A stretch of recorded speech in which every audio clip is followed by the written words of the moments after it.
and welcome to our show. My name is Leslee Eichelbaugh, and with me today is Phil Carlson. And we are your hosts for the second episode of our new feature, Spotlight. As always, our format will consist of news, sports, special features, and spots on what's been happening in and around Antioch High School. In today's program, we will feature an on-the-street interview, and we'll be taking a look at a student who does a unique and beautiful artwork with silk. Also included today is a look at a former student who is now a popular dancer and model. In addition will be a comedy spot and the introduction of our own roaming consumer. We take you now to our first feature. Hi, I'm Lindy Long and welcome to Spotlight News. The City of Antioch threw a party for its residents December 5th to celebrate the opening of the new City Hall. It is a $3.5 million brick veneer structure near the riverfront in the heart of downtown Antioch. The extravaganza at the new City Hall located at 2nd and H Streets included representatives from Girl Scouts and Boy Scouts, the Antioch Senior Citizens, the Benevolent Protective Order of the Elks, veterans of foreign wars, and many other groups. After the ceremony, slated to begin at 12:45 p.m., City Hall was open to the public. Flags which had flown over state and federal capitol buildings were raised in Antioch. Gifts donated by local clubs and prominent citizens were on display, including a stained glass replica of the city emblem, which was donated by the Seroptimus International of Antioch, a redwood wall clock donated by former city councilman Pete Lopez, a bronze plaque from the Grand Lodge of the Free and the Accepted Masons of California. The celebration was quite different from the 1919 opening of the City Hall, when Antioch's townspeople drove their Model Ts and horse-drawn carriages. The 5 council members handed over the business cards, which were placed in a strongbox inside the building's cornerstone. Copies of the Antioch Ledger and an edition of the New York Herald were also placed in the box. Following the dedication, some 62 years ago, many residents continued the celebration at Jack's Place, dancing the foxtrot and the waltz in the Antioch Tavern. With Christmas just around the corner, Eastern Contra Costa County residents are gearing up for the holidays. In past years, many families had driven up to the Sierra Nevada if they wanted to cut down their own tree. But this Yule season, they do not have to go any farther than Pittsburgh. Robert Hoover Shelter Green is 40 acres of farm near Dover Way and Frontage Road, south of Highway 4. The farm is 3,500 trees, including Monterey pines, blue spruce, and Sierra redwoods. Each tree retails for $21, regardless of height. Trees cannot be reserved, unfortunately, for people tear off the reserve tags, says owner Robert Hoover. And in Antioch, a 6-year-old has shown the real meaning of Christmas. Christmas stockings of Eastern Contra Costa County's needy children will be filled with extra goodies this Christmas, thanks to Mike Gloris of Antioch. The Turner Elementary School first grader lugged 5 bags full of old toys down to Adobe Savings and Loan Association branch and donated them to Granny's Anonymous. This group collects and gives toys during the holidays to the area's less fortunate children. New and used toys may be dropped off at Adobe Savings, 3206 Delta Fair Boulevard, or at the Riverview Fire Protection District Station.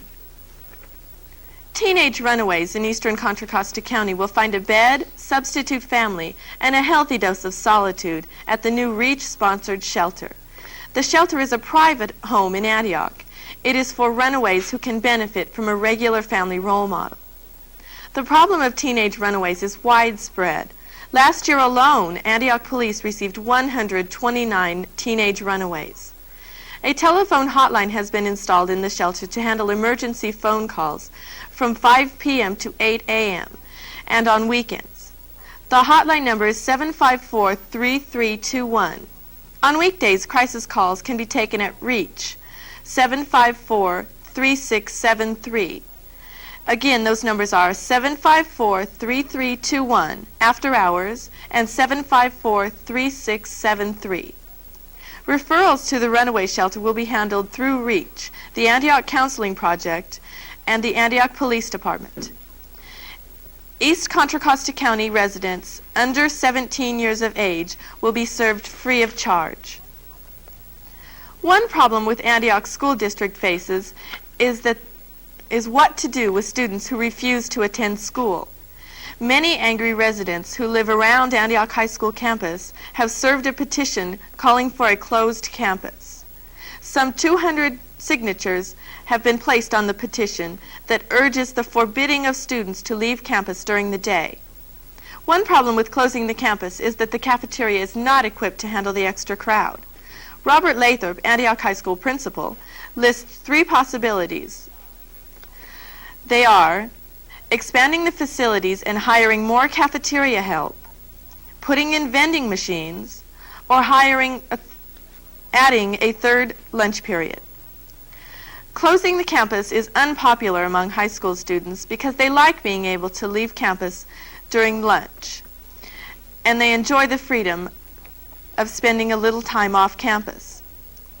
Students are taking steps to police themselves. The high school's student council has printed up anti-litter place cards for posting around the campus. Another proposal to keep students in Antioch's school is an anti-truancy program. The Antioch School District and Antioch Police have begun planning Operation Stay in School. In this program, patrol officers would round up students who wander off campus during class hours and return them to school. Police would drop off youths back at special detention classrooms in secondary schools or principal's office in elementary schools. But a similar program in Livermore has run into many difficulties. Police picked up students who were on their way to Livermore's Granada High School. Granada principal Jack Snodgrass was quoted in a newspaper as saying, "The mistake was caused by an oversight in scheduling." The police apparently were unaware that the classes start as late as 10:20 a.m. So officers handcuffed and detained several students as they walked or rode their bicycles to the school. This prompted a protest by some Livermore parents. Many Antioch officials, however, support the anti-truancy program. They say it will curb burglaries and other common crimes, as well as help keeping students in school. There's good news for Antioch High School's Beatty Auditorium. The Beatty building will open in January with a new roof. Beatty has been closed for 21 months. And now let's meet Officer Rick Marchoke of the Antioch Police Department. Hi, my name is Tina Consagra. Considering the holiday season, a time for travel, shopping, and celebration is near. We have brought in Officer Rick Marchoke from the Antioch Police Department. Good morning, Officer Marchoke. Morning. Could you tell us what your procedures are after pulling over someone who is driving under the influence of alcohol? Normally what we'll do is we'll make the traffic stop. We make contact with that person, ascertain their name, their address, date of birth, pertinent information such as that. And then if we at that point still feel that they are driving under the influence of alcohol or some type of a drug, we will ask them to exit the vehicle. We will give what we call a field sobriety test. A field sobriety test can include a number of things. A couple of examples, what an officer might do in a field sobriety test is make the person recite the alphabet. A lot of times if a person is under the influence, they will have difficulty. Their speech will be slurred. They will not say the numbers in the right order. We do coordination tests such as walking a straight line, heel to toe, touching the nose. There are a lot of things that they can issue out there in a field sobriety test. After you find that the person is driving under the influence of alcohol, tell me, please, what happens next? What we'll do then, we'll advise them that they're under arrest. We'll transport them down to the police department. We will book them. And then there are certain procedures which we have to follow. Under California law, a person who is arrested under the influence of alcohol or drugs must submit to one of three chemical tests, whether it be urine, blood, or breath. and at that point they determine which test they would like to take, plus we have some other questions which they are asked. Could you please tell me what the drunk driving laws are? Well, at the present time, there is some change which is going to be taking effect in January. There are two laws which are going to be changed. Number one, right now in the state of California, to be driving under the influence or drunk, it's a 0.10% of your alcohol in your blood system. At the present time, in the courts, that can be defended, and a person, although he is 0.10, can be let off and presumed not under the influence. Beginning January 1st, there will be no defense for that. You will be deemed as legally drunk, 0.10. There's also one other law that's going to take in effect, and that is that the judge can have somebody spend time in jail for the first time on drunk driving. What can you do to protect yourself from the drunk driver? Be an observant driver. When you're out there, be aware that there are people who are probably driving under the influence. Keep your eyes and your ears open and watch for them. Thank you. Now, let's talk a little bit about shoplifting. Is the holiday season the busiest time for shoplifters? Tends to go in that direction, that anytime you have a period of the year where there needs to be a lot of gifts given out, such as Christmas season, we find that the shoplifting rate does increase.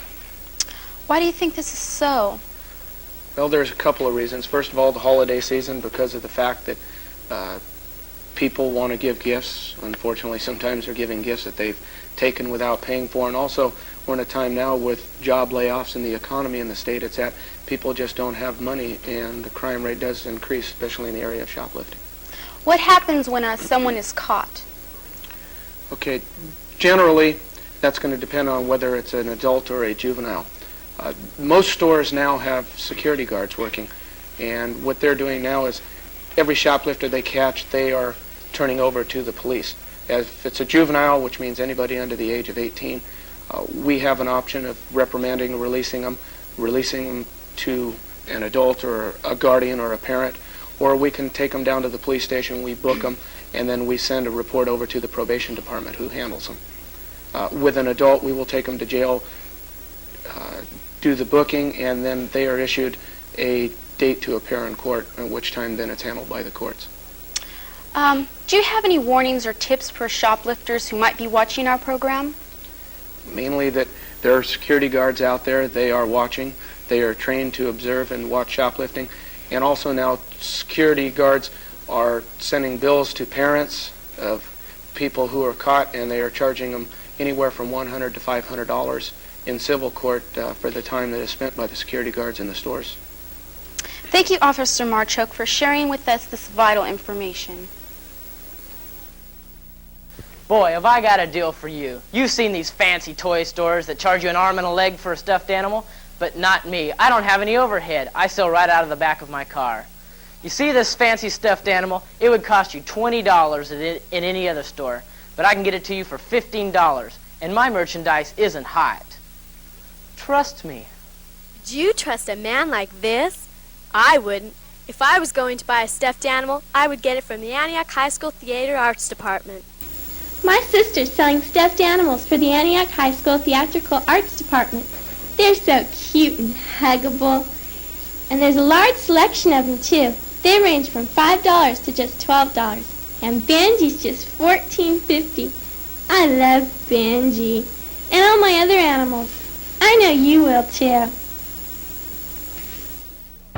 This is Sue Cartier, head coach of the girls' basketball. Miss Cartier, how does it feel to be a famous women's basketball player? Oh, I don't feel I'm really a famous women's basketball player.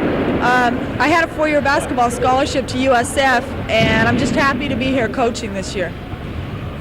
Do you prefer coaching girls' basketball team, or would you rather stay and coach at high school? I had enough of basketball playing for myself because I played 3 years in high school and 4 years in college, so I'd rather be coaching right now. Ms. Cartier, how do you think the team will fare this year? I think we'll do okay. I'm just looking for at least 5 league wins. I just want to go at least 500, and I think we're going to win some games. What are your goals, Ms. Cartier? My goals are to have the girls improve, and since the level of girls basketball has just skyrocketed tremendously, I just want them to improve their skills and win a few games in the process. It's good. Miss Carrier, who are your high spotlights in Antioch? Oh, all the girls on the team are a high spotlight. For the varsity, we have 10 players. One of the highest spots, of course, is Debbie Nelson. She's about 5'1", and she leads the team. And we have 2 centers who are Leslee Adams and Christy Ibaretta, and they do great on offensive rebounds and defensively. Vicky Gonzalez has a great outside shot. Lynette Gangler is always tough on the boards.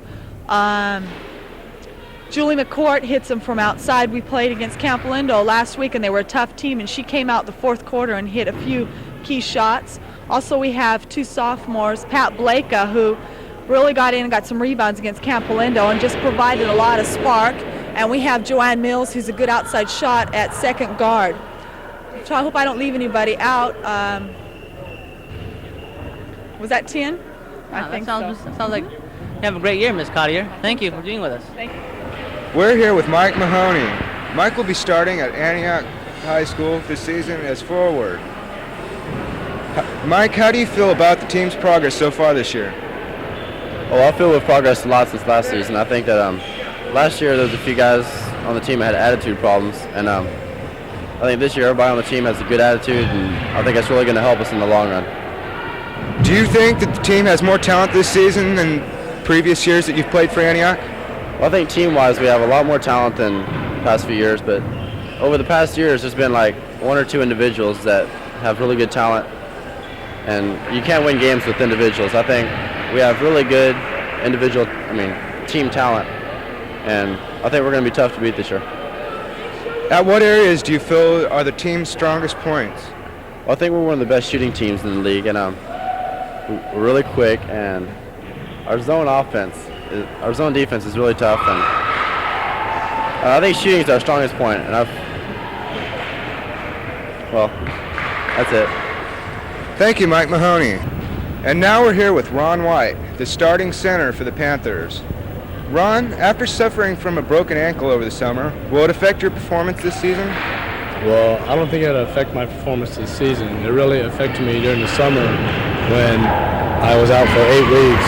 I really didn't get to practice on my fundamentals, which I'd really like to, but it just makes me want to practice harder and harder in practice so I can become better. But over the season, I don't think it should affect me. How effective do you feel the team will be this year? I think we're going to be real effective because we're going to be fast breaking this year, and it's going to be really exciting. And we have a lot of good players with good attitudes on the team, and we really work well together. How sure are you of defeating Pittsburgh High School this season? Well, I'm real sure we're going to defeat Pitt this year twice because we've seen them play, and the coaches have scouted them, and they're not very good this year, and we feel we can beat them twice this year. Thank you, Ron White, and good luck with the upcoming season. Thank you. Hello, I'm Dana Neal, and I'm here with our student of the week, Pat Klongchanko. Welcome to our show, Pat. I'm glad to be here. Pat has just recently moved to Antioch from Thailand. How long have you been in this country? Almost 2 years now. Did you know any English before you moved to this country? Yes, we learn it in kindergarten. We have 7 subjects a day, and every day we have 2 hours English. It must have been a big change for you moving from your country to America. What would you say was the biggest shock of the move? The biggest shock was I know only 1 week that we were moving. When I get here, I got sick. Everybody talk different and look differently. Well, now that you've lived here for 2 years, how do you like it? I like it in many ways. Just like in school, student here can talk an opinion to the teacher, but in Thailand, the student just sit still and listen to the teacher. That sounds very strict. Pat has a very unique hobby we wanted to share with you. Would you tell us what your hobby is, Pat? Yes, I can make silk flowers. This one is Japanese flower named Sakura. It's made from silk material, cotton, and wine. Well, how do you make them, and how long did it take you to make them? It took me about 3 hours to make them. I bring some example here. This rose, it's easy to make, and a lot of people like to buy it. This one, iris, pretty. And these 2 are my mother favorite, the orchid. Could you show us how to make one? Yes, I'm going to make this kind of flowers. It's orchid. Let's bring some here. We use the cotton and the wires together and paint the color on it, on the cotton, so it look like this thing here. Okay. And we use this to make, and this for the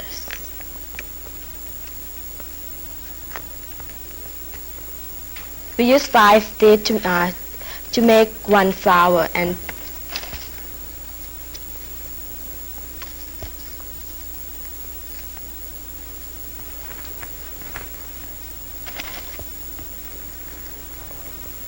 so we make it like this, and use the wires wrap around this thing.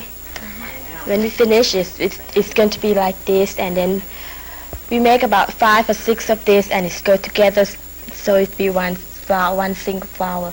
Well, thank you very much for sharing your hobby with us today, Pat. It's very beautiful and you're very talented. Thank you. Thank you. Welcome to Feedback, where we ask the questions and you give the answers. On campus today, we will be asking Antioch High School students, what does Christmas mean to you? Peace on earth and goodwill to all mankind. Thank you. Means being with my family and Christmas trees and sitting on Santa Claus's lap. Being with my family and getting presents and, I don't know, just being with my relatives. Being without school. And being with all my relatives. Getting together with the family, a nice big meal with all the relatives around, and lots of presents and money and all that. Getting together, presents, getting out of school, and eating. It means being with your family and celebrating a big happy feeling and visiting your relatives and being with your friends. It means that you get to be together with all your family and relatives. Well, it means everybody being together, being happy, and rejoicing Christmas. Christmas means to me sharing love and a special feeling with special people, loved ones, and good friends. And to me, it's a special thing in the air that I wish would last all year long. Gee, it's almost Christmas, and nobody has bought us yet. Don't worry, they will, or I'll put a bite on them. Now, you don't have to do that. They'll buy us because we're so cute. Yeah, and we're cheap, too.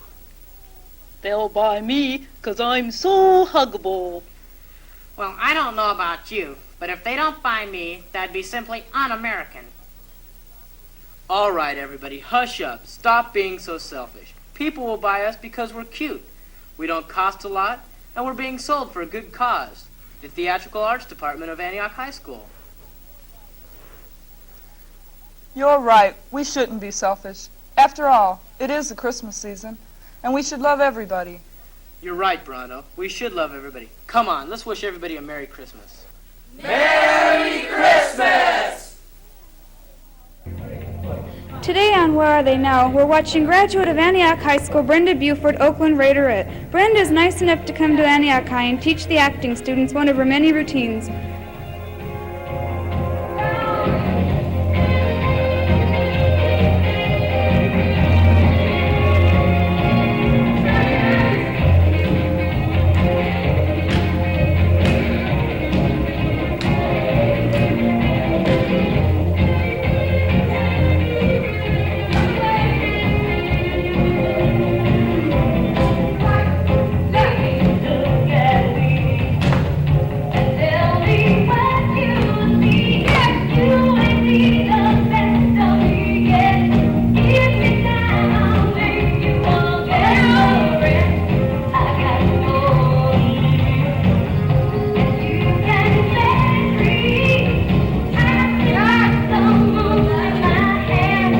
A few words with Brenda and find out what she's really like.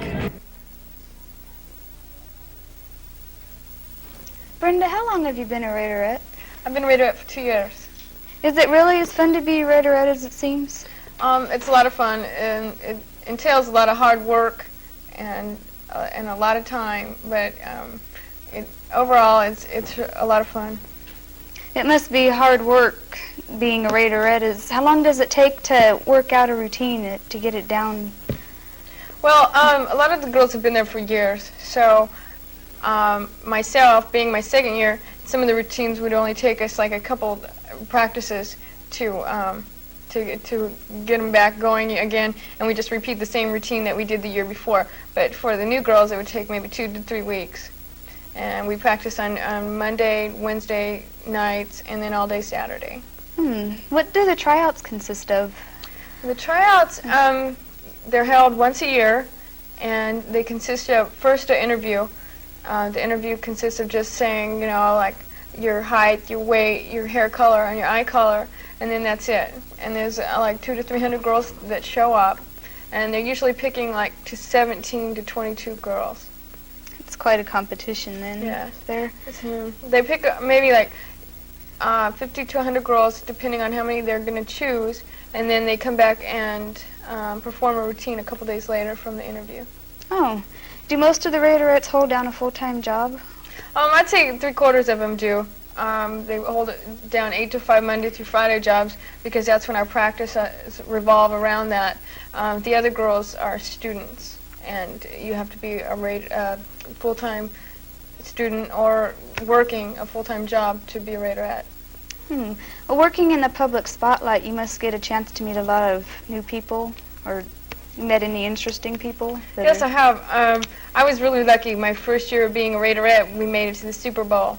So going to the post-game party and stuff, there was a lot of movie stars and things, you know, neat people, a lot of wealthy people that I've met.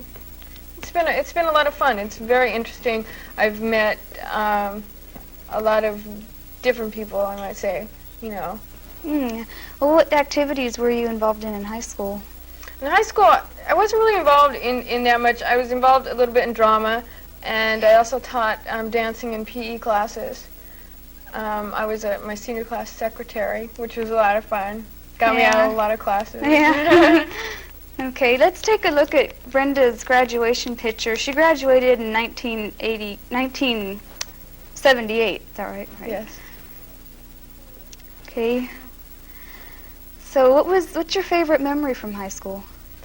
Well, I liked a lot of being around a lot of my friends, and I had a great time, like in a lot of classes that I had, and in drama we had this little improv team that we performed. We did these little acts, and we went to like the mall and, you know, performed in front of a bunch of people. We just had mostly just a lot of fun, and I think that's what I miss, because I'm not around a lot of my friends anymore. They're all getting married or having kids and stuff. I understand you're also a professional model, too. Do you happen to have a portfolio? I know you do. Can we see some pictures? Sure. Okay.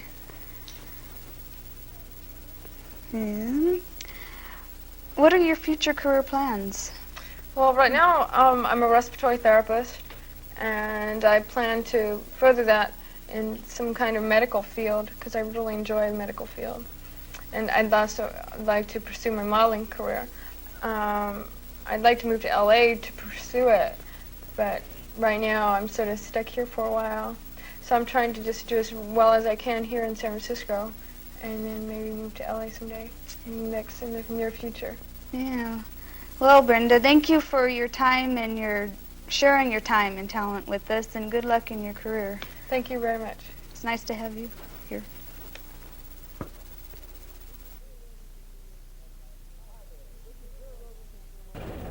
Hi there, this is your roving consumer, Ed Harper, and I'm here today at Antioch, Twin City, coming to you this week with some tips on buying bicycles. Many parents want to buy their kids bicycles this holiday season, but just aren't sure of what kind to get. There's 10-speeds, cruisers, BMX, and the list goes on and on.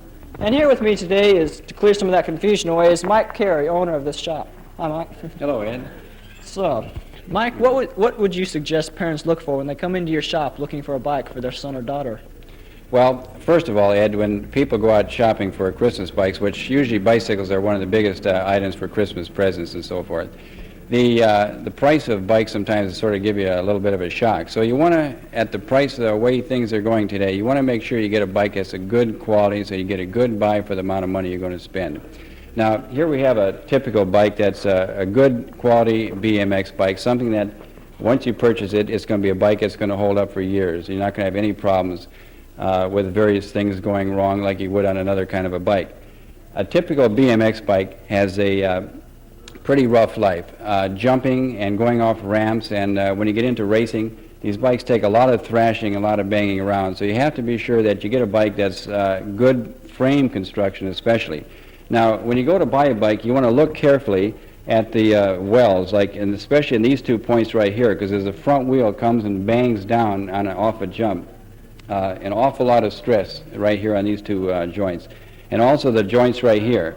So anyway, check the construction of the frame. Be sure that you can tell by looking at it has good heavy wells on it, and that there's not any kind of a sloppy finish on it. You can pretty well tell what a good bike is compared to one that is not so good. Other kind of features on a BMX bike you'll find, like the cranks.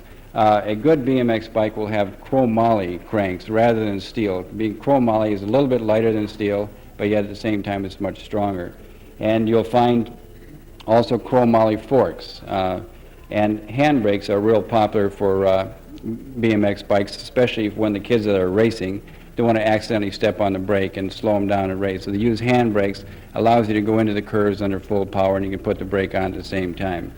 But you want to have a good, just the clean lines of the bike. It should look good and have the features on it so everything is convenient, like the brake levers should be where they're easy to reach, and good grips.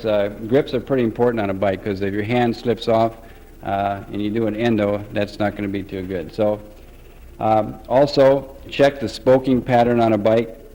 You'll find a lot of different spoking patterns on BMX bikes, but a good bike shop is going to deal only with a wheel that's built with like a 4-cross type of spoke, so it's to be a especially strong wheel to take for the kind of abuse that BMX bikes will have. And that's just about the types of things to look for. Also, check into the warranties and guarantees on BMX bikes, especially important when it comes to a BMX bike. One thing I might add about BMX bikes is that most times, kids outgrow a bike after 3 or 4 or 5 years, but with a BMX bike, a kid at 6 years old can ride the same bike all the way up to about 18, 19, 20 years old. Then they start getting into the big cruiser type of bike racing. So it's a bike you're going to have for a long time, so you want to get one that's going to hold up and last for a long time. So this is the kind of bike you'd recommend for just about any kid who loves to jump and everything else? Yes, this would be an ideal bike for somebody. It's a good way to get rid of all that excess energy and burn it up. Well, thank you, Mike. This has been a really enlightening day. Thank you, Ed. Well, I hope some of you parents now have a clearer idea on buying bikes for your children this holiday season. And please, as always, you're welcome to come down to the shop and ask any questions you might have about buying bikes. I've been here with Mike Carey, owner of this bike shop. Have a good day.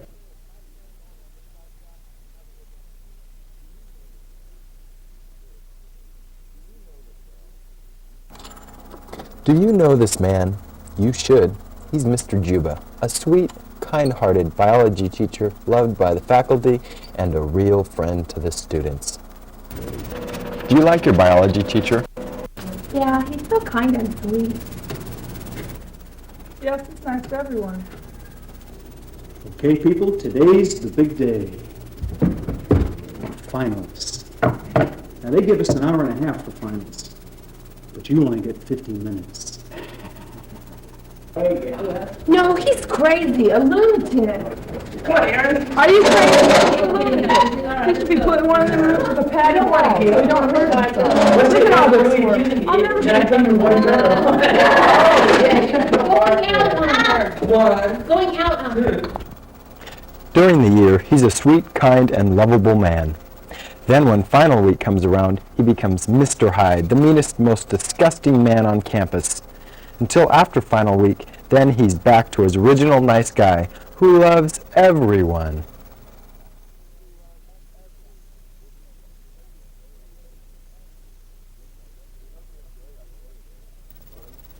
We hope you enjoyed our show today, and instead of our regularly scheduled program Spotlight, we will be presenting a special Christmas program Wednesday, Thursday, and Friday, December 16th, 17th, and 18th, featuring the musical talents of students in the Antioch School District.